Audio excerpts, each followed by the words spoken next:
Olá, tudo bem? Sou eu, Oliveira. Como que vocês estão? Hoje eu vou falar sobre a história dos Sumérios e eu gostaria muito que você atentasse para que, dentro dessa história, você entenda qual é a importância do povo da Suméria junto ao Egito e o que o Brasil hoje sofre por uma questão espiritual por causa do erro do passado, o qual ainda hoje existe nas pessoas. O meu nome é Oliveira e eu peço, se inscreva nesse canal agora, compartilha, dê um joinha, faça comentários, aperta no sininho. Hoje, dia 10 de março de 2023, eu peço isso a você. Preste atenção nesse vídeo, entenda a necessidade que devemos estudar o passado para que, através do conhecimento, tenhamos paz, harmonia e a felicidade do Espírito Santo na nossa vida. Então, por causa disso, eu peço ao Criador que, através da majestade dele e do amor do Salvador, que o Espírito Santo esteja na minha vida, na sua vida, na vida dos meus familiares e na vida dos seus familiares. Bom vídeo para você e não se esqueça, se inscreva no canal, compartilha, dê um like. Valeu!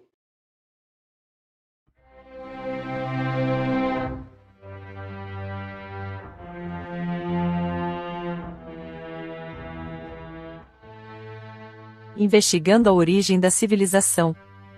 Por décadas, o Ocidente acreditou que sua própria civilização era resultado da combinação de influências gregas e romanas.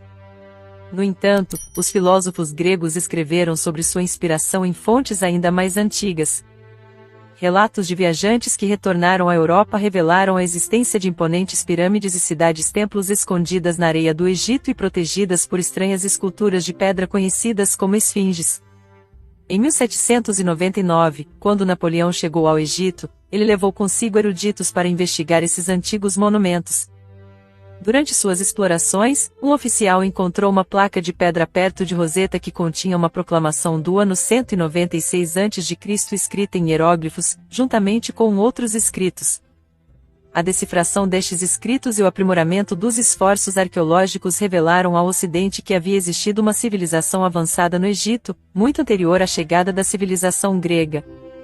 Os registros egípcios falam de dinastias que remontam a cerca de 3100 a.C., 2 milênios antes do início da civilização helênica. Embora a Grécia tenha alcançado sua maturidade nos séculos 5 e 4 a.C., ela foi mais atrasada do que inovadora. Será que a verdadeira origem de nossa civilização está escondida nas antigas ruínas do Egito? Desde tempos antigos, a história dos eruditos gregos e suas visitas ao Egito tem sido um mistério envolto em teorias e conclusões aparentemente lógicas. No entanto, uma investigação mais aprofundada revela que os fatos apontam para uma direção diferente.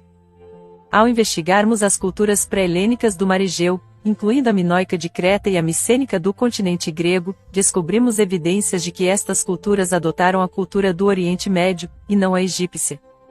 A Síria e a Anatólia, e não o Egito, foram os principais meios pelos quais uma civilização mais antiga chegou aos gregos. A coincidência da invasão dória da Grécia e da invasão israelita de Canaã, seguindo o êxodo do Egito, ao redor do século 13 a.C., levou os eruditos a ficarem fascinados ao descobrirem um crescente número de semelhanças entre as civilizações semita e helênica. O professor Cyrus H. Gordon, com sua obra Manuscritos Esquecidos, Evidência da Linguagem Minoica, abriu novos horizontes na investigação, mostrando como um antigo escrito minoico conhecido como lineara representava uma linguagem semita. Gordon concluiu que o padrão, distinto do conteúdo, das civilizações hebraica e minoica é o mesmo até um limite razoável, e destacou a semelhança entre o nome da ilha de Creta, escrito em minoico como Querretá, e a palavra hebraica Querrié, a cidade emparedada, que tem uma correspondência em um conto semita sobre um rei de Quere. Estes achados põem em questão a tradicional teoria sobre as visitas dos eruditos gregos ao Egito e apontam para a necessidade de uma investigação mais aprofundada sobre as relações entre as antigas civilizações do Oriente Médio e da Grécia. A história do alfabeto é uma jornada fascinante ao longo dos séculos e dos continentes. O alfabeto helênico, que é a base para o latino e todos os nossos alfabetos modernos, teve suas raízes no Oriente Médio. De acordo com os antigos historiadores gregos, um fenício chamado Cadmus ofereceu a eles o alfabeto que compreendia o mesmo número de letras e a mesma ordem que o hebraico. Este foi o único alfabeto grego usado na época da Guerra de Troia. Mas a evolução do alfabeto não parou aí. O poeta Simônides de Cior aumentou o número de letras para 26 no século V a.C. E assim, o alfabeto helênico se tornou ainda mais completo e refinado, preparando o caminho para a evolução do latino e todos os alfabetos modernos que conhecemos. O legado da escrita que moldou a nossa cultura ocidental tem suas raízes no Oriente Médio. É inegável comparando a ordem, nomes, símbolos e até os valores numéricos da escrita original do Oriente Médio com a escrita grega, posterior, e ainda mais recente escrita latina. Os historiadores antigos tinham conhecimento claro dos contatos gregos com o Oriente Médio durante o primeiro milênio antes de Cristo, culminando na vitória de Alexandre, da Macedônia, sobre os persas em 331 a.C. Os registros gregos são ricos em informações sobre os persas e suas terras, equivalentes ao Irã de hoje. Analisando os nomes de seus reis, Ciro, Dário e Xerxes, e suas deidades, aparentemente pertencentes à linhagem linguística indo-europeia, os historiadores chegaram à conclusão de que eles eram parte do povo ariano, senhorial, que surgiu perto do Mar Cáspio, por volta do final do segundo milênio antes de Cristo, se espalhando para o oeste para a Ásia Menor, para o leste em direção à Índia e para o sul, para o que é conhecido como terras de Medos e Persas no Antigo Testamento. No entanto, não é tão simples quanto parece. Embora a origem estrangeira dos invasores seja amplamente aceita, o Antigo Testamento os vê como parte integrante dos acontecimentos bíblicos. Ciro, por exemplo, é descrito como sendo consagrado por Javé a uma relação inusitada entre o Deus hebreu e um Deus não hebreu. De acordo com o livro de Esdras, Ciro foi informado sobre sua missão de reconstruir o Templo de Jerusalém e afirmou agir sob as ordens de Javé, a quem ele chamou de Deus dos céus. Os reis da dinastia de Ciro se auto-intitulavam Aquemênidas, um título adotado pelo fundador da dinastia, Ashur-Ani. Este título não era ariano, mas perfeitamente semita, significando homem sensato.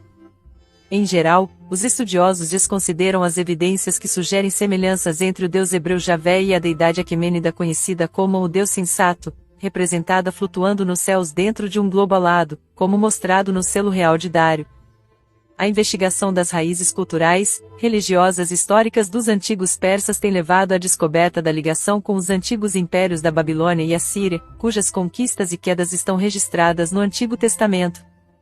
Inicialmente, os símbolos presentes nos monumentos e selos aquemênidos eram vistos apenas como desenhos decorativos.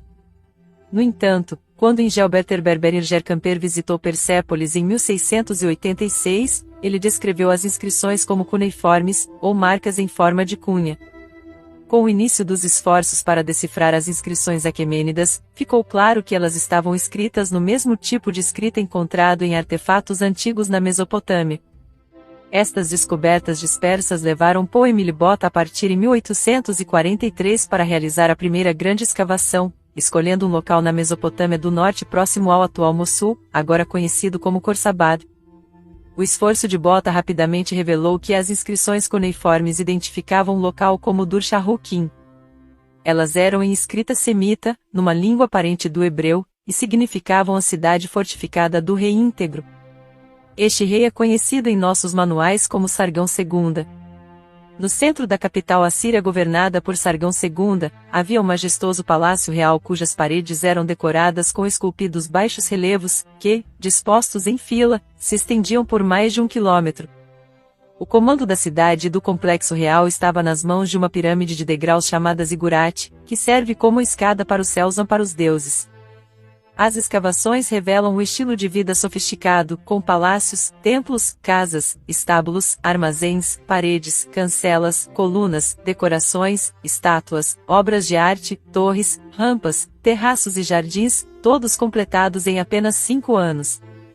De acordo com Jorge Contenau em A Vida Cotidiana na Babilônia e na Síria, a imaginação fica sem palavras diante da capacidade potencial de um império que conseguiu realizar tanto em tão pouco tempo, há aproximadamente 3.000 anos. Com medo de serem ultrapassados pelos franceses, os ingleses entraram na cena através de Sir Arthur Henry Layard, que escolheu Cuyunjik, localizado a cerca de 16 quilômetros ao longo do rio Tigre a partir de Khorsabad, como seu local de trabalho. Ele se tornou a capital assíria de Nínive. Personagens e eventos bíblicos começaram a ganhar vida. Nínive era a cidade principal da Síria sob os comandos dos três últimos grandes governantes, Senaqueribe, Azaradão e Assurbanipal. Segundo o Antigo Testamento, no 14º ano do reinado de Ezequias, Senaqueribe, rei da Síria, atacou todas as cidades fortificadas de Judá. Quando o anjo do Senhor reuniu seu exército, Senaqueribe saiu em retirada e estabeleceu residência em Nínive. Os montes onde Nínive foi construída por Senaqueribe e Assurbanipal revelam palácios, templos e obras que superam os de Sargão. A área que se acredita ser o tesouro dos palácios de Azaradão não pode ser escavada, pois é agora uma mesquita muçulmana erguida sobre o lugar funerário que se afirma ser o túmulo de Jonas, o profeta, que teria sido engolido por uma baleia quando se recusou a levar a mensagem de Javé para Nínive. Layard leu em antigos registros gregos que um oficial do exército de Alexandre viu um lugar de pirâmides e vestígios de uma cidade antiga. Não há dúvidas de que a cidade de Nimrud foi um centro militar poderoso na época dos reis assírios. É onde Shalmaneser II erigiu um obelisco para registrar suas conquistas e expedições militares. Atualmente, este obelisco é exibido no Museu Britânico e lista Jeú, o filho de Omri, rei de Israel, entre aqueles que foram obrigados a pagar tributo. A descoberta deste obelisco é apenas mais um exemplo da frequente corroboração entre as narrativas bíblicas e os achados arqueológicos. Os assiriologistas, os especialistas em Assíria, ficaram fascinados por esta tendência crescente e retornaram ao capítulo 10º do livro de Gênesis. Aqui, Nimrod é descrito como um poderoso caçador pela graça de Javé e como fundador de todos os reinos da Mesopotâmia, incluindo Babel, Eresh e Ac na terra de Shinar. De lá, Ashur, a cidade onde Nínive foi construída, com suas amplas ruas e as cidades de Cala e Resen, situadas entre Nínive e Cala, foram originadas. As escavações nas terras da Mesopotâmia trouxeram à luz os restos das duas grandes potências da região, a Assíria e a Babilônia. Como rivais históricos, ambas compartilhavam uma herança cultural e material tão intensa quanto distinta. As equipes lideradas por W. Andreas escavaram a cidade sagrada de Ashur, o centro religioso da Síria, e descobriram as ruínas da remotíssima capital do império. Por outro lado, a equipe dirigida por Rua Koldevei completou a escavação de Babel, a Babilônia bíblica, que revelou um vasto local de palácios, templos e jardins suspensos. Ambos os impérios, que existiram por cerca de 1500 anos, alcançaram seu auge por volta do ano 1900 a.C. Contudo, tanto a Assíria quanto a Babilônia foram conquistadas e destruídas ao longo do tempo, com a Assíria caindo para os babilônios em 614 e 612 a.C. e a própria Babilônia sendo conquistada pelo Aquemênida Ciro em 539 a.C. No campo cultural, a Assíria chamava sua deidade principal de Ashur, o que vê tudo, enquanto a Babilônia aclamava Marduk, filho do puro morro. Apesar disso, os panteões eram virtualmente idênticos. Dessa forma, as escavações na Mesopotâmia permitiram aos historiadores descobrirem e desvendar a rica história dessas duas civilizações rivais. Muitos dos museus ao redor do mundo possuem entre suas preciosas exposições itens cerimoniais, touros alados, baixos relevos, carros de batalha, ferramentas, joias, estátuas e outros objetos feitos de todos os materiais imagináveis que foram desenterrados das colinas da Síria e Babilônia. No entanto, os verdadeiros tesouros destes reinados são seus registros escritos, incluindo milhares de inscrições em escrita cuneiforme.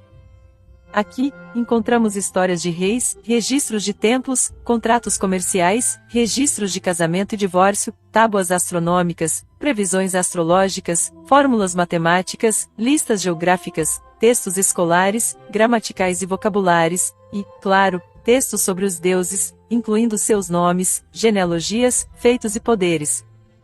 A acádica era a língua comum que unia cultural, historicamente e religiosamente a Síria e Babilônia. A primeira língua semítica conhecida, semelhante, mas precedendo a hebraica, aramaica, fenícia e cananita.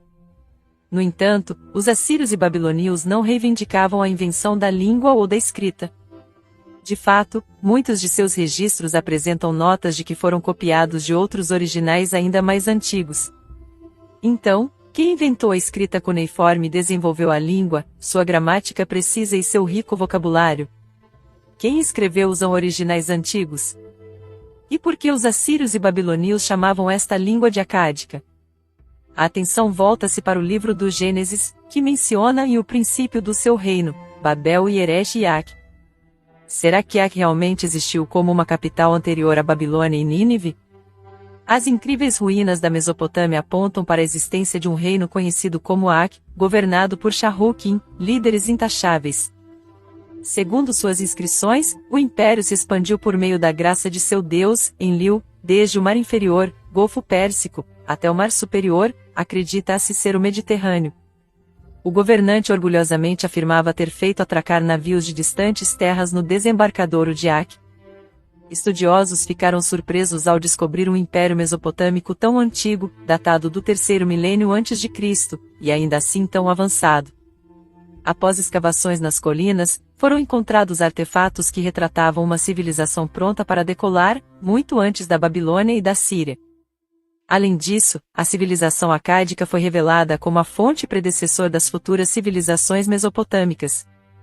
Ao longo da descoberta de inscrições que registravam as realizações e genealogia de Sargão e Ak, o mistério sobre essa remota civilização mesopotâmica só aumentou. O título completo de Sargão era Rei de Ak, Rei de Ki, o que levou os estudiosos a se perguntarem se existiria um reino anterior, o de Ki, que precederia o de Ak.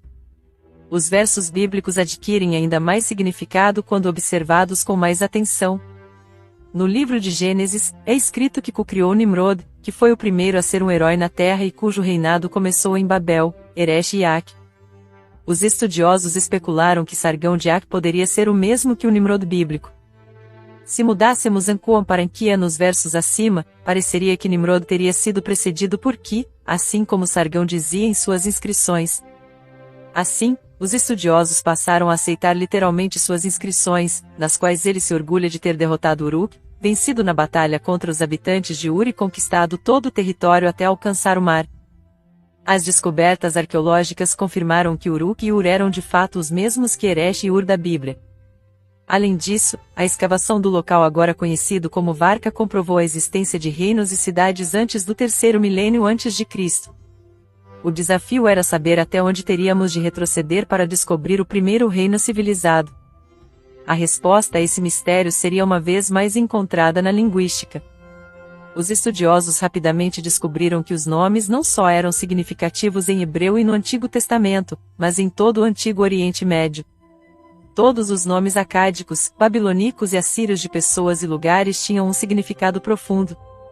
No entanto, os nomes de governantes que governaram antes de Sargão de Ak eram completamente desconhecidos. O rei a cuja corte Sargão foi conselheiro chamava-se Urzababa, o rei que governou em Eres era conhecido como Lugal-Zagezi, e assim por diante. Em uma conferência para a Real Sociedade Asiática em 1853, Sir Henry Robinson observou que esses nomes não eram nem semitas nem indo-europeus, eles pareciam pertencer a um grupo desconhecido de línguas ou povos. Então, qual era a língua misteriosa que dava significado aos nomes? Os estudiosos voltaram sua atenção para as inscrições acádias. A escrita cuneiforme acádia era essencialmente silábica, com cada sinal representando uma sílaba inteira, como a AB, BA, BAT, etc. No entanto, a escrita também usava frequentemente sinais que não eram sílabas fonéticas, mas simbolizavam conceitos como Deus, cidade, campo, vida, exaltado, entre outros. A única explicação possível para isso era que esses sinais eram os vestígios de um método de escrita mais antigo, semelhante à pictografia. Portanto, a língua acádia deve ter sido precedida por outra língua que usava um método de escrita semelhante ao dos hieróglifos egípcios. As descobertas dos eruditos revelaram não apenas a presença de uma antiga forma de escrita, mas também de uma língua perdida. A análise das inscrições e textos acádios revelou a presença de palavras emprestadas a outra língua, retidas intocadas, assim como usamos a palavra Wikiendia em francês. Isso era especialmente verdadeiro quando se tratava de terminologia científica ou técnica, bem como assuntos relacionados aos deuses e ao céu. Um dos maiores achados de textos acádios foram as ruínas da Biblioteca de Nínive, administrada por Assurbanipal, onde Layard e seus colegas recuperaram 25.000 barras, muitas das quais eram descritas pelos antigos escribas como cópias de textos antigos. Um grupo de 23 barras terminava com a afirmação a 23ª barra, língua de Sumer não modificada. Outro texto continha uma afirmação enigmática de Assurbanipal. O Deus dos escribas me deu o conhecimento de sua arte. Fui iniciado nos segredos da escrita. Posso até ler as intricadas barras em sumério. Entendo as palavras enigmáticas nas inscrições em pedra dos dias antes do dilúvio. A afirmação de Assurbanipal de que ele podia ler as intricadas barras escritas em sumério e entender as palavras enigmáticas de dias anteriores ao dilúvio só aumentou o mistério ainda mais. Mas em janeiro de 1869, Jules Opert propôs à Sociedade Francesa de Numismática e Arqueologia que se reconhecesse a existência de uma língua e um povo pré-acádios. Ele destacou que os antigos governantes da Mesopotâmia se proclamavam legitimados com o título Rei de Suméria e Iaque, sugerindo que o povo se chamava Sumério em seu território a Suméria. Apesar de ter errado na pronúncia, era Shumer, não Sumer, Opert estava correto. A Suméria não era uma terra distante e misteriosa, mas sim o antigo nome da Mesopotâmia do Sul, como claramente afirmado no livro do Gênesis. As cidades reais de Babilônia, Ak e Erés eram na terra de Shinar, Anshinar era o nome bíblico de Shumer. Com estas conclusões aceitas pelos eruditos, as barreiras começaram a cair. As referências acádias aos textos antigos adquiriram significado, e os estudiosos rapidamente compreenderam que as barras com longas colunas de palavras eram, na verdade, léxicos e dicionários acádio-sumérios preparados na Síria e Babilônia para o estudo da primeira língua escrita, o sumério. Com a ajuda dos antigos dicionários acádio-sumérios, a escrita e a língua sumérias foram finalmente decifradas, abrindo as portas para um rico tesouro literário e cultural. Foi descoberto que a escrita suméria evoluiu ao longo do tempo, desde pictogramas gravados em pedra, passando por escrita horizontal, até chegar à escrita cuneiforme adotada por várias nações antigas da região do Oriente Médio. A compreensão da importância da cultura suméria como fonte das realizações acádia-babilônio-assíria estimulou as pesquisas arqueológicas na Mesopotâmia do Sul. E a primeira escavação significativa de um campo sumério, realizada por arqueologistas franceses em 1877, resultou em tantos achados que a escavação continuou até 1933, sem nunca ter sido concluída. As escavações em Telo, uma antiga cidade suméria conhecida pelos nativos como Amonte, revelaram uma rica história da dinastia de governantes da cidade real de Lagac. Sob o título de Em.Si em linguagem suméria, seus governantes reinaram sem interrupção por cerca de 650 anos, com 43 ensis distintos registrados.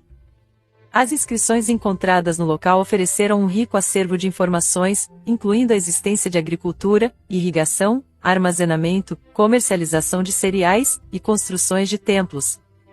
Um ensi chamado Ianatun deixou uma inscrição que destaca a importância dos deuses na escolha dos governantes, e a conquista de outras cidades-estados na Suméria. Já o sucessor de Ianatun, Intimena, falou em construir um grande templo ornamentado com ouro e prata, com jardins, fortaleza e instalações para atracação de navios.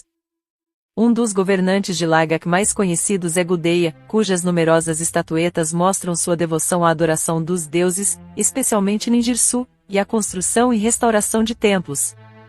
Assim, as escavações em Telo permitiram a descoberta de uma rica cultura suméria e sua influência no Antigo Oriente Médio. A história revela que, em sua busca por materiais raros e refinados para a construção, Moisés obteve ouro da África e da Anatólia, prata das montanhas Tauro, cedros do Líbano e outras madeiras preciosas de Arara, cobre da cadeia montanhosa de Zagros, diorita do Egito, cornalina da Etiópia e outros materiais ainda não identificados pelos especialistas. Ele construiu a residência para o Senhor Deus no deserto seguindo as minuciosas instruções do Senhor. Da mesma forma, quando Salomão construiu o primeiro templo em Jerusalém, ele o fez depois de receber sabedoria do Senhor. O profeta Ezequiel teve acesso a planos detalhados para o segundo templo em uma visão divina, através de um homem de aparência de bronze que segurava uma fita de linho e uma vara de medição. Ur-Namu, governador de Ur, também descreveu como seu Deus lhe deu instruções para construir um templo, estendendo-lhe uma vara de medição e uma fita de linho enrolada. 1.200 anos antes de Moisés, Gudei afirmou ter recebido instruções para construir um templo em uma visão. Ele descreveu um homem brilhante como o céu, ao lado de um pássaro divino, que o ordenou a construir o templo. Este homem tinha uma coroa na cabeça e foi posteriormente identificado como o deus Ninjirsu. Junto com ele havia uma deusa segurando uma agulha sagrada que indicava a Gudei o planeta favorável, e outro deus segurando uma barra de pedra preciosa que continha o plano do templo.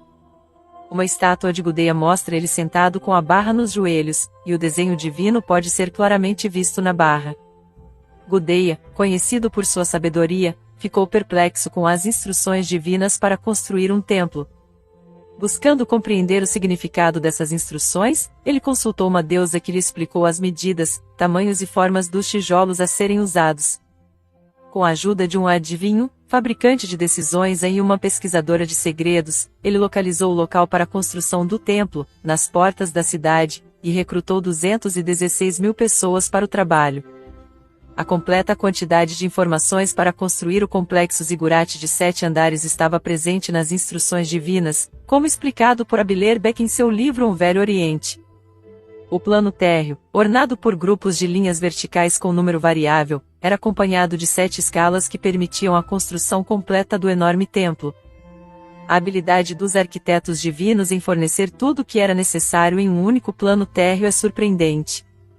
A guerra é frequentemente creditada como fonte de estímulo para o progresso científico e material do homem. Na antiga Suméria, por exemplo, a construção de templos parece ter incentivado o povo e seus governantes a alcançarem avanços tecnológicos.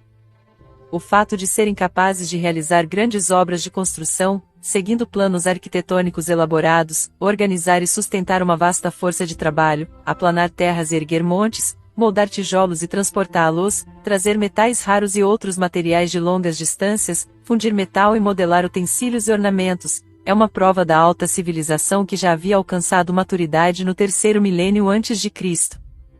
Ainda que os templos sumérios fossem obras-primas, eles ainda assim representavam apenas a ponta do iceberg que era a extensão e riqueza das realizações materiais alcançadas pela primeira grande civilização conhecida pelo homem. Além da invenção e evolução da escrita, sem a qual uma civilização tão avançada não teria sido possível, os sumérios também merecem o crédito por terem inventado a imprensa. Milênios antes de Johann Gutenberg inventar a imprensa por meio de tipos móveis, os escribas sumérios já usavam tipos já feitos dos vários signos pictográficos, assim como nós usamos carimbos de borracha para imprimir a sequência desejada de signos na argila úmida. Eles também inventaram o que se pode considerar o precursor de nossas prensas rotativas, o selo cilíndrico. Feito de uma pedra extremamente dura, consistia em um pequeno cilindro no qual a mensagem ou desenho estavam gravados ao contrário. Sempre que o selo era rolado na argila úmida, a impressão criava uma cópia positiva na argila. Além disso, o selo também permitia garantir a autenticidade dos documentos, uma vez que era possível fazer uma nova impressão para comparar com a gravada no documento original. Registros escritos sumérios e mesopotâmicos não se limitavam somente a assuntos divinos e espirituais. Eles também captavam o cotidiano, como a registro de colheitas, medição de terrenos e cálculos de preços. Nenhuma civilização avançada poderia existir sem um sofisticado sistema matemático. O sistema sexagesimal sumério, que combinava 10 unidades mundanas com 6 unidades celestiais, era baseado em 60. Esse sistema era, em alguns aspectos, superior ao nosso atual, e sem dúvida superava os sistemas grego e romano posteriores. Ele permitia aos sumérios dividir em frações, multiplicar em milhões e calcular raízes ou expoentes. Além disso, o sistema sumério é notável por ser o primeiro sistema matemático conhecido e por ter introduzido o conceito de amposição. Assim, o número 2 poderia significar 2 ou 120, 2x 60, dependendo da posição, assim como no sistema decimal 20 ou 200. Nossa vida diária está repleta de vestígios das matemáticas sumérias, desde o círculo de 360 graus, o pé com suas 12 polegadas, até a unidade conhecida como andúzia. Ademais, as realizações sumérias em astronomia, o estabelecimento de um calendário e outros feitos matemáticos celestiais serão explorados em maior profundidade em capítulos posteriores. Na Suméria e Mesopotâmia, a argila desempenhava um papel fundamental, assim como o papel é fundamental em nossa sociedade econômica atual. Templos, tribunais e comércios tinham seus escribas com barras de argila úmida, que eram usadas para anotar decisões, acordos, cartas, e para fazer cálculos de preços, salários, área de campos e quantidades de tijolos necessários para construções. Além disso, a argila era uma matéria-prima importante para a fabricação de objetos do cotidiano e recipientes para armazenamento e transporte de produtos. Ela também era usada para fazer tijolos, o que tornou possível a construção de casas para o povo, palácios para os reis e majestosos templos para os deuses. Com sua habilidade para combinar leveza com força têncil, os sumérios abriram caminho para inovações tecnológicas que impactaram a produção de argila e se tornaram marcos na história da humanidade. Ao misturarem argila úmida com junco ou palha, eles criaram tijolos de grande resistência e durabilidade. Além disso, eles descobriram que ao cozer os produtos de argila em um forno, podiam aumentar ainda mais sua força têncil. Esses avanços permitiram a construção de arranha-céus e vãos em arco, bem como de utensílios de cerâmica duráveis. Com a invenção do forno, os sumérios também deram início ao que é conhecido como a Idade dos Metais. Este forno permitiu a obtenção de temperaturas intensas e controladas, sem o risco de contaminação dos produtos com cinzas. Esta inovação tecnológica possibilitou avanços ainda maiores, e é considerada um marco importante na história da humanidade. Há muito tempo, os homens descobriram como transformar pedras moles, como o ouro, cobre e compostos de prata encontrados na natureza, em objetos úteis e estéticos. O primeiro metal batido foi encontrado nas terras altas dos montes Zagros e Tauros, mas rapidamente se esgotou a provisão natural de cobre na antiga Mesopotâmia. Como destacou Rua J. Forbes em sua obra The Birthplace of Old Metallurgy, os mineiros precisaram retornar ao minério bruto. Para extrair, esmagar, fundir e refiná-lo, era necessário conhecimento e tecnologia avançada, incluindo fornos de fundição. A arte da metalurgia evoluiu para incluir a capacidade de combinar cobre com outros metais, resultando no bronze, metal difícil de fundir mas maleável. A Idade do Bronze, a primeira era metalúrgica, foi uma contribuição para a civilização moderna da Mesopotâmia, onde o comércio de metais se tornou uma base para o desenvolvimento de bancos e da criação do primeiro dinheiro, o shekel de prata. A Mesopotâmia é conhecida por seu avançado nível de metalurgia, como evidenciado pela variedade de metais e ligas para as quais foram encontrados nomes sumérios e acádios e uma extensiva terminologia tecnológica. Inicialmente, isso causou confusão entre os estudiosos, pois a Suméria não possuía minérios de metal, mas mesmo assim, a metalurgia teve seu início lá, de forma quase definitiva. A resposta para o enigma de como a metalurgia florescia na Suméria, mesmo sendo desprovida de minérios de metal, é encontrada na quantidade abundante de combustíveis disponíveis na Mesopotâmia. A mistura, refinação e ligação de metais e ligas exigiam uma ampla fonte de energia para ativar fornos, cadinhos e fornalhas, e a Mesopotâmia tinha isso de sobra. Os betumes e asfaltos, produtos petrolíferos encontrados naturalmente na superfície de muitas partes da Mesopotâmia, foram os responsáveis por tornar a Suméria líder em tecnologia. De acordo com Rua J. Forbes em Bitumen and Petroleum in Antiquity, os depósitos de superfície da Mesopotâmia foram as fontes primárias de combustíveis desde tempos antigos até a Era Romana. A conclusão é que o uso tecnológico dos produtos petrolíferos começou na Suméria por volta de 3500 a.C. e, de fato, o conhecimento e uso desses combustíveis era maior na Suméria do que nas civilizações posteriores. A habilidade dos sumérios em utilizar os produtos petrolíferos, como betumes e asfaltos, foi impressionante. Além de serem usados como combustível, eles também foram empregados em diversas outras aplicações, tais como construção de estradas, impermeabilização, calafetagem, pintura, esmaltagem e moldagem. Quando os arqueólogos investigavam a antiga cidade de Ur, descobriram depósitos enterrados de produtos betuminosos em uma colina chamada Morro do Betúmia pelos árabes nativos. Rua J. Forbes em seu livro Bitumen and Petroleum in Antiquity mostra que a língua suméria tinha palavras específicas para cada tipo de substância betuminosa encontrada na Mesopotâmia. De fato, muitas palavras relacionadas aos materiais betuminosos e petrolíferos em outras línguas, incluindo acádia, hebraica, egípcia, copta, grega, latina e sânscrita, têm raízes sumérias. Por exemplo, a palavra mais comum para petróleo, nafta, deriva de anapatu, que significa pedras brilhantes. Os sumérios também possuíam conhecimento avançado de química, o que pode ser visto pela variedade de tintas e corantes usados e pela produção artificial de pedras semi-preciosas, incluindo um substituto para o lápis-lazuli. Ainda hoje, admiramos o vasto conhecimento e habilidade dos antigos sumérios em aproveitar os produtos petrolíferos. Na antiga Mesopotâmia, a medicina suméria era altamente avançada e influenciou toda a medicina da região. A biblioteca de Assurbanipal em Nínive continha uma seção médica, dividida em 3 categorias: terapia, cirurgia e ordens e encantamentos. Os textos incluíam leis sobre o pagamento de salários a cirurgiões por operações bem-sucedidas e penalidades impostas em caso de fracasso. As evidências arqueológicas também são impressionantes. Alguns esqueletos encontrados nos túmulos mesopotâmicos apresentam marcas de cirurgia craniana. Um texto médico menciona a remoção cirúrgica de uma sombra cobrindo um olho de homem, provavelmente uma catarata, e outro menciona o uso de um instrumento cortante para remover uma doença que havia alcançado o interior do osso. A influência da medicina suméria é evidente nos muitos termos e frases médicas encontrados em textos acádios, reafirmando a importância desta tradição médica na Mesopotâmia antiga. Na Suméria antiga, os pacientes tinham a escolha entre um médico de água, Azeu, e um médico de óleo, inteligência artificial.zu. Um exemplo notável de um praticante da medicina é Lulu, o doutor, cujo nome foi descoberto em uma barra escavada em Ur, com quase 5.000 anos de idade.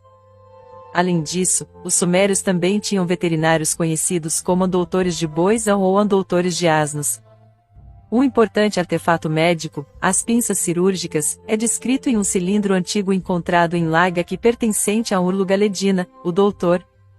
O selo também mostra a famosa serpente em uma árvore, o símbolo da medicina até hoje. Além disso, instrumentos utilizados por parteiras, como a tesoura para cortar o cordão umbilical, são frequentemente mencionados nos textos médicos sumérios. Os textos médicos da Suméria abrangem diagnósticos e receitas.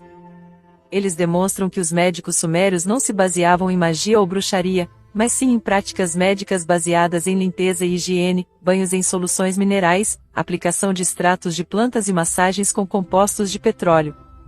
Na antiga Suméria, os métodos de aplicação dos medicamentos eram diversos, variando desde ingestão oral à administração retal. As receitas eram compostas de compostos de plantas e minerais misturados com líquidos apropriados, como vinho, cerveja ou mel, ou com óleos de plantas e vegetais. O uso do álcool como desinfetante cirúrgico e como base para muitos medicamentos é uma herança da palavra árabe Ankoa e do acádio Ankulu. Os modelos de fígado encontrados indicam que a medicina era ensinada em escolas com o auxílio de modelos de órgãos humanos feitos de argila. A anatomia era uma ciência avançada, já que os rituais do templo incluíam dissecações elaboradas ou sacrifícios animais, o que, em comparação com nosso conhecimento atual, significa apenas um passo para trás. Nas culturas antigas da Mesopotâmia, a medicina e a vida eram assuntos de grande importância.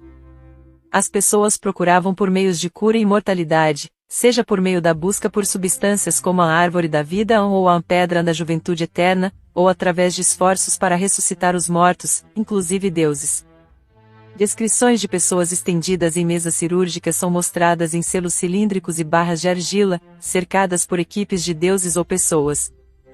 A medicina era uma ciência avançada, com o uso de modelos de órgãos humanos feitos de argila em escolas médicas.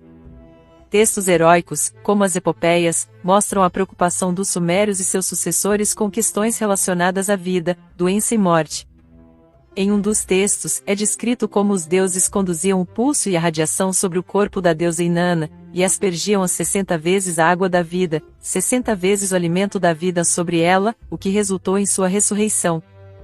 Na antiga Mesopotâmia, as pessoas estavam atentas a questões de vida, doença e morte, e buscavam soluções para ressuscitar os mortos e alcançar a juventude eterna. E enquanto nós, hoje, só podemos imaginar os métodos ultramodernos utilizados, o selo cilíndrico dos primórdios da civilização suméria sugere que a medicina avançada e o conhecimento de materiais radioativos eram já parte da cultura da época. O selo retrata uma cena de tratamento clínico, com um homem deitado em um leito especial e protegido por uma máscara, submetido a algum tipo de radiação. Desde os primórdios da civilização, a indústria têxtil e de vestuário é uma das realizações materiais mais antigas e impactantes da cultura suméria.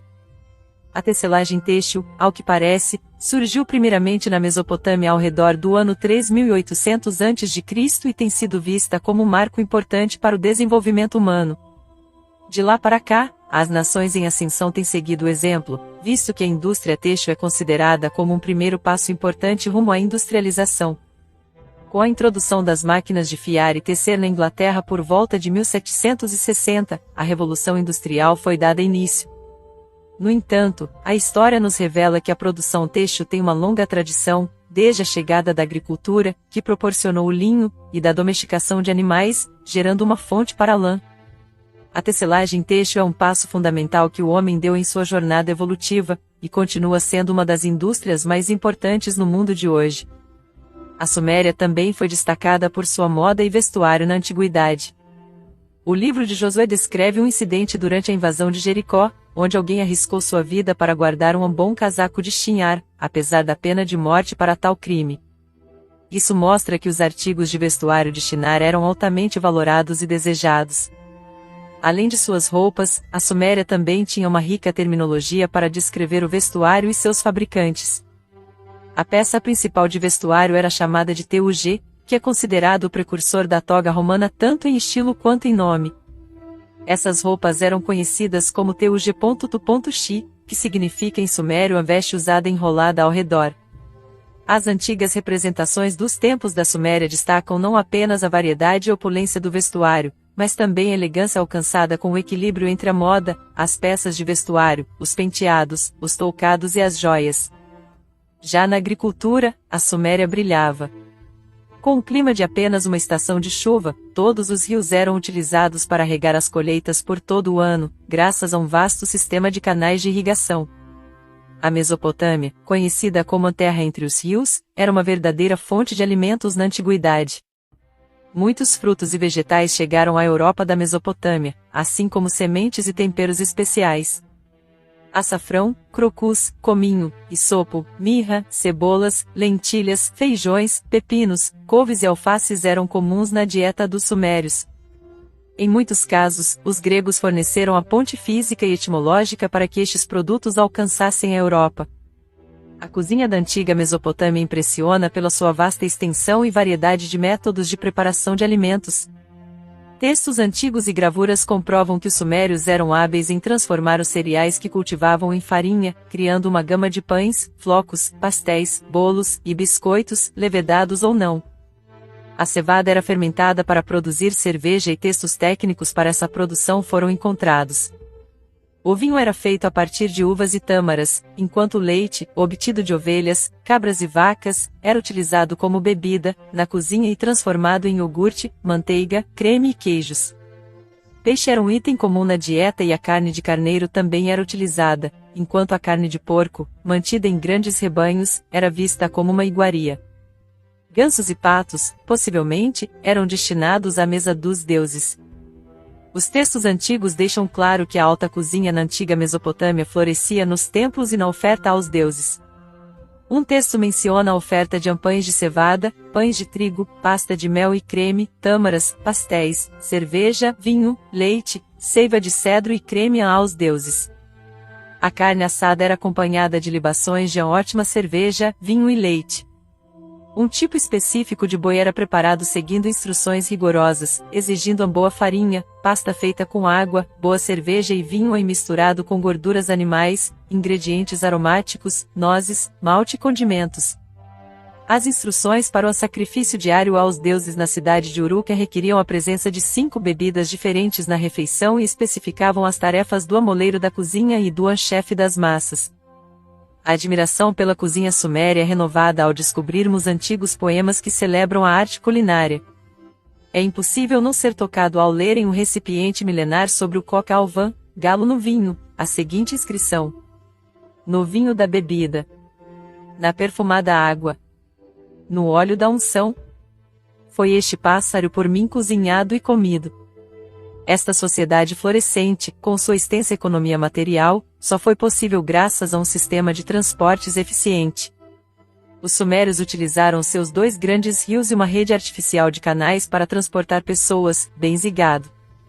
As representações mais antigas mostram claramente os primeiros barcos do mundo, Nos antigos textos, é possível ver que os sumérios também se aventuravam pelos mares, utilizando uma variedade de barcos para alcançar terras distantes em busca de materiais valiosos como metais, madeiras raras, pedras e outros recursos que não eram encontrados na Suméria. Um dicionário acádio da língua suméria lista 105 termos sumérios para diferentes tipos de barcos, de acordo com o tamanho, destino ou objetivo, como barcos para carga, passageiros ou para transportar certos bens. Outros 69 termos relacionados ao equipamento e construção de navios também foram traduzidos para acádio, mostrando a tradição náutica rica e a terminologia técnica avançada dos sumérios. Quando se trata de transporte terrestre, a Suméria foi a primeira a introduzir a roda. Esta inovação transformou a vida cotidiana, permitindo uma variedade de veículos, desde carroças até carruagens, e concedendo aos sumérios a distinção de serem os primeiros a usar tanto a força do boi quanto a força do cavalo para se locomover. A descoberta do legado literário sumério por parte do professor Samuel N. Kramer em 1956 é considerada um verdadeiro tesouro. Em seu livro From the Tablets of Sumer, ele apresenta cada um dos 25 capítulos como uma estreia na história suméria, explorando as primeiras escolas, o primeiro congresso com 2 assembleias, a primeira farmacopeia, o primeiro almanaque do agricultor, a primeira cosmogonia e cosmologia, o primeiro Jó, os primeiros provérbios e ditos, os primeiros debates literários, o primeiro Noé, o primeiro catálogo de biblioteca e a primeira idade heróica do homem, incluindo os primeiros códigos de leis e reformas sociais, a primeira medicina, agricultura e esforços para a paz e harmonia universais. Tudo isso sem exagero algum. Desde os primórdios da história, a educação tem sido uma parte fundamental da sociedade suméria. A invenção da escrita conduziu à necessidade de escolas e, por volta do início do 3º milênio a.C., já havia evidências tanto arqueológicas quanto escritas de um sistema formal de ensino. Milhares de escribas compunham a sociedade suméria, desde escribas júniores até altos escribas, e muitos deles também atuavam como professores nas escolas. Ainda é possível ler os ensaios desses professores, bem como seus ideais e objetivos educacionais, currículo e métodos de ensino. Além de ensinar leitura e escrita, as escolas da Suméria também ofereciam ensino em ciências como botânica, zoologia, geografia, matemática e teologia. As obras literárias antigas eram estudadas e copiadas, e novos trabalhos eram compostos. As escolas eram dirigidas pelos chamados professores peritos e contavam com uma equipe de instrutores, incluindo um homem encarregado do desenho, um homem encarregado do sumério e, às vezes, até um homem encarregado do chicote. A disciplina era rigorosa e o aluno era castigado por faltar à escola, por mau comportamento, por não manter silêncio e até mesmo por não ter uma caligrafia nítida. O poema épico Eresh Ki é uma história fascinante de rivalidade e tomada de decisões. Quando os enviados de Ki chegaram a Eresh para oferecer um acordo pacífico, o governante local, Gilgame, preferiu lutar a negociar. Mas antes de tomar uma decisão final, Gilgame decidiu consultar a Assembleia de Anciões, o parlamento local, para determinar a melhor ação. Em vez de submeter-se à casa de Ki, Gilgame propôs aos anciões que eles derrotassem a rivalidade pelas armas. O fato de o assunto da rivalidade entre Eresh e Ki ter sido submetido à votação das 2 assembleias na cidade de Eresh, foi uma descoberta importante sobre a história da Suméria. Gilgame, o governante da época, levou a questão para a Assembleia dos Homens Lutadores, após a Assembleia de Anciões ter votado pela negociação pacífica. Esta narrativa revela a complexidade do sistema político sumério há mais de 5.000 anos. Outra figura importante da história suméria é Intimena, rei de Lagak, que é considerado o primeiro historiador da região. Ele registrou em cilindros de argila sua guerra com uma e suas inscrições eram pura prosa, escritas com o objetivo de registrar fatos históricos. Durante muito tempo, acreditou-se que o código de leis mais antigo pertencia à Babilônia, pois suas inscrições foram decifradas antes das Sumérias. No entanto, a descoberta da civilização suméria mudou esta perspectiva e mostrou que os primeiros avanços em relação a sistemas de leis, conceitos de ordem social e justiça administrativa pertencem à Suméria. Muito antes de Hammurabi, os governantes sumérios já haviam codificado leis para proteger os direitos dos cidadãos e estabelecer justiça na sociedade.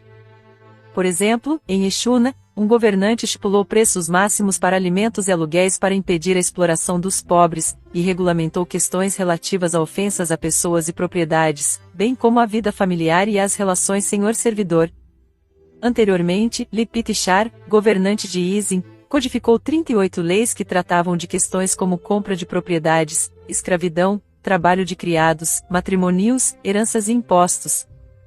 Ele também declarou agir segundo as instruções dos grandes deuses, buscando trazer a bem-estar aos sumérios e aos acádios. Mas ainda assim, Lipit-Shar não foi o primeiro a codificar leis. Ur-Nammu, governante de Ur, decretou leis cerca de 2350 a.C. que visavam proteger os bens e direitos dos cidadãos, punir aqueles que se apropriavam de gado e proteger os fracos contra os poderosos. Ur-Nammu também estabeleceu pesos e medidas honestos e constantes. Em resumo, há mais de 5.000 anos, os governantes sumérios já codificavam leis para proteger os direitos dos cidadãos e garantir justiça na sociedade, mostrando que a busca por leis justas é uma tradição antiga e fundamental para a civilização humana. O desejo de justiça e equidade tem raízes profundas na história da humanidade. Há cerca de 4.400 anos atrás, o governante sumério Ensi-Urukagina viu a necessidade de fazer mudanças sociais para combater as injustiças de seu tempo. Sua inscrição, considerada por especialistas como um registro valioso de reforma social, é descrita como uma revolução francesa que antecede em mais de 4.000 anos o famoso evento histórico. O decreto Reforma de Urukagina listou os males da sociedade da época, como o abuso de poder por parte de supervisores, extorsão de preços por grupos monopolistas e outros abusos. Em resposta, ele proibiu estas injustiças e restaurou os direitos dos cegos, pobres, viúvos e órfãos. Além disso, ele garantiu proteção legal para as mulheres divorciadas, um ato de igualdade surpreendente para a época. A antiga civilização suméria já existia há muito tempo para requerer uma reforma de base, conforme afirmado por Urukagina, que afirmou ter sido chamado pelo seu deus Ninjirsu para restaurar decretos ainda mais antigos. O sistema legal sumério era fortemente sustentado por tribunais, onde processos, julgamentos e contratos eram registrados e preservados cuidadosamente. A justiça operava através de jurados, e tribunais eram normalmente compostos por 3 a 4 juízes, um dos quais era um juiz profissional e os outros escolhidos de um júri de 36 homens. Enquanto os babilônios se preocupavam com as leis e regulamentos, os sumérios tinham uma visão mais ampla da justiça, acreditando que os deuses designavam reis para assegurar o cumprimento da justiça na terra. Para eles, a justiça era uma questão sagrada, e eles se esforçavam para mantê-la firme e inabalável. A tradição de justiça e moralidade, tão evidente no Antigo Testamento, tem raízes profundas na história da civilização suméria. Antes mesmo dos hebreus terem reis, eles eram governados por juízes, que eram julgados não por suas conquistas ou riquezas, mas por sua capacidade de fazer o que era certo. Na religião judaica, o Ano Novo é marcado por uma série de 10 dias em que as ações dos homens são julgadas e avaliadas para determinar seu destino no ano seguinte. Não é coincidência que os sumérios acreditassem em uma deidade chamada Nanshi que realizava o mesmo julgamento anual da humanidade. O primeiro patriarca hebreu, Abraão, era da cidade suméria de Ur, lar do código de Ur-Nammu. É claro que esta tradição de justiça e moralidade é uma herança comum das culturas antigas da Mesopotâmia. O conceito de justiça e moralidade também foi refletido na obra literária suméria conhecida como o Primeiro Jó. De acordo com o estudioso Kramer, ele teve acesso a fragmentos de barras de argila no Museu de Antiguidades, em Istambul, e conseguiu ler boa parte de um poema sumério que aborda a luta de um homem justo que, apesar de sua retidão, sofre uma série de perdas e humilhações. A angústia desse personagem é evocada em suas palavras: minha verdadeira fala foi transformada em mentira. A semelhança com o livro bíblico de Jó é nítida, revelando a profunda preocupação da civilização suméria com a justiça e a moralidade. Em um poema sumério antigo, encontramos um personagem angustiado e injustiçado, semelhante ao livro bíblico de Jó, clamando por sua face ser erguida por seu pai, Deus. O poema apresenta um personagem que se sente negligenciado e desprotegido, sem direção, mas que finalmente vê suas palavras verdadeiras e puras aceitas pelo seu Deus. Os provérbios sumérios, precedendo o livro bíblico do Eclesiastes por cerca de 2 milênios, também transmitem muitos dos mesmos conceitos. Eles incentivam a aproveitar a vida, seja ela curta ou longa, e apontam para o casamento como fonte de prazer, mas também alertam sobre a língua ser a responsável por animosidade e aversão. Em uma cidade sem proteção, é a raposa que vê tudo. Esses antigos ensinamentos sumérios oferecem lições valiosas sobre a vida, incluindo a importância de apreciar o momento e ter cuidado com as palavras que se fala, e ainda são relevantes até hoje. A civilização suméria alcançou grandes realizações materiais e espirituais, e seu desempenho artístico também floresceu. Em março de 1974, uma equipe de estudiosos da Universidade da Califórnia, em Berkeley, anunciou que haviam decifrado a mais antiga canção do mundo. Eles foram capazes de ler e tocar as notas musicais escritas em uma barra cuneiforme encontrada em Ugarit na costa mediterrânea da Síria, datada de cerca de 1800 a.C. A equipe de Berkeley explica que, embora se soubesse da existência de música nas antigas civilizações assírio-babilônicas, não se tinha certeza de sua escala heptatônica diatônica, que é característica da música ocidental contemporânea e da música grega do primeiro milênio antes de Cristo. Agora, foi estabelecido que a música ocidental tem suas raízes na Mesopotâmia, o que não é surpreendente, já que o erudito Filo afirmou que os mesopotâmios eram conhecidos por buscarem harmonia e uníssono através dos tons musicais. A música e as canções são uma parte importante das realizações artísticas da civilização suméria.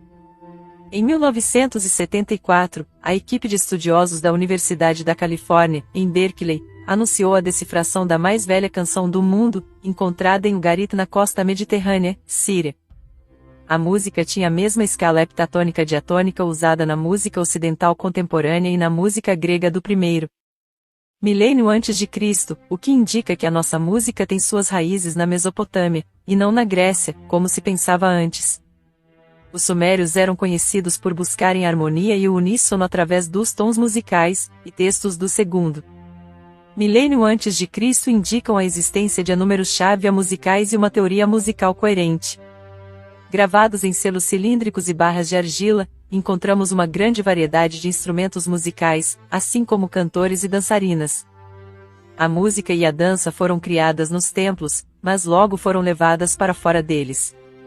Um dito popular comenta que os salários dos cantores eram altos, e que um cantor cuja voz não era doce era considerado um pobre cantor. De fato, a vida musical dos sumérios era intensa e rica. Com lágrimas e preocupação, uma mãe suméria compôs uma doce canção de ninar para seu filho doente. Em suas palavras, ela implora ao sono para descansar seus olhos cansados e acalmar sua angústia. A mãe expressa seu desejo de ver seu filho descansar sob a luz da lua nova e de ter uma deusa da maturidade ao seu lado, além de um guardião eloquente no céu e um reino de dias felizes. Ela deseja que uma mulher seja seu apoio e um filho, sua futura sorte. As canções de amor sumérias também foram descobertas e eram indubitavelmente cantadas com acompanhamento musical. Mas esta canção de ninar é especialmente comovente, refletindo o amor incondicional de uma mãe por seu filho. As escavações arqueológicas na Suméria revelaram a profunda influência da antiga civilização na nossa cultura moderna. Além disso, ao escutarmos suas músicas e lermos seus poemas, sentimos uma familiaridade emocional e temos a sensação de que, no fundo, somos todos sumérios. Não é apenas a música ocidental que tem raízes na Suméria, mas também nossa moral, sentido de justiça, leis, arquitetura, artes e tecnologia. O centro religioso da Suméria Idiak, Nippur, foi descoberto pelos arqueólogos, com mais de 30.000 textos ainda não decifrados. Escolas antigas foram encontradas em Churupak, e em Ur, foram encontrados objetos valiosos como joias, armas, carros e até mesmo um zigurate de torres que ainda hoje é uma presença dominante na paisagem.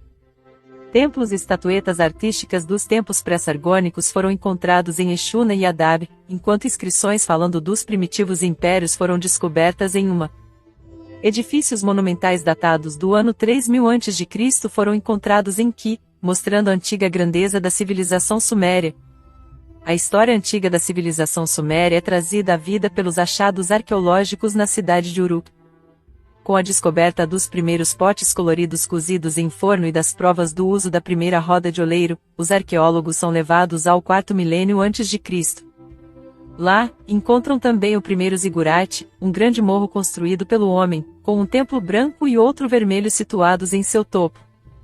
Os primeiros textos inscritos e os selos cilíndricos de grande qualidade também foram encontrados em Uruk, dando aos eruditos vislumbres da iminência da Idade do Metal. Em 1919, a vila agora conhecida como Elbaid revelou velhas ruínas ao arqueólogo H.R. Hall. Essa primeira fase da grande civilização suméria é testemunhada pelas cidades sumérias da época, que se estendiam desde a Mesopotâmia do norte até o sul dos Montes Zagros. Lá, foram encontrados tijolos de argila, paredes de gesso, mosaicos decorativos, cemitérios de túmulos delineados por tijolos, manufaturas de cerâmica pintada e decorada com desenhos geométricos, espelhos de cobre, contas de turquesa importadas, pintura para as pálpebras, machados de guerra com acabamento em cobre, roupas, casas e monumentais edifícios de templos, revelando a riqueza e a sofisticação da primeira civilização suméria. Com uma escavação mais a sul, os arqueólogos descobriram Eridu, a primeira cidade suméria conhecida por meio de registros antigos.